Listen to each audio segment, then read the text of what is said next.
So hello everyone, তোমরা সকলে কেমন আছো? আশা করছি তোমরা সকলে অনেক অনেক ভালো আছো অ্যান্ড সুস্থ আছো। তো আজ হচ্ছে করব আমি ডিমের তরকারি। তো তার জন্য ভাবলাম তোমাদের সঙ্গে শেয়ার করি। আর ওই দুটো তিনটে মানুষের জন্য এরকম সিম্পল রান্নাটা কিন্তু একদম বলতে গেলে বেস্ট। তবে হচ্ছে আমার এটা কি একটা গন্ডগোল হয়েছে, সেটাও তোমাদের সঙ্গে শেয়ার করছি। আমি ভুলটা কি করেছিলাম এই রান্নাটার মধ্যে।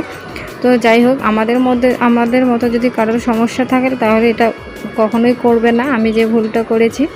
তো ভিডিওর সাথে থাকো, তাহলে অবশ্যই তোমরা জানতে পারবে।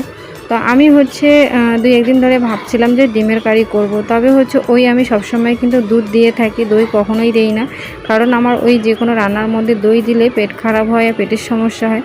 তো যাই হোক, আমি হচ্ছে এটা করেছিলাম। আর ওই দিন ভেবেছি হয়তো আজকে করে দেখি, অনেক দিন তো হয়ে গেল। একবার করেছিলাম, তখন সমস্যা হয়েছিল। তো তারপর করাতে আমি খেয়েছি। রাত্রেবেলা খাওয়ার পর 2-1 দিন ধরে আমার প্রচণ্ড শরীর খারাপ। তো যাই হোক, সবার পেটে কিন্তু সব জিনিসে হজম হয় না বলতে গেলে। ওই যে কথাই আছে না, কুত্তার পেটে ঘি হজম হয় না, সেরকমই হয়েছে কথাটা। তো যাই হোক, তোমাদের কাছে আমার ভিডিওটা কেমন লেগেছে অবশ্যই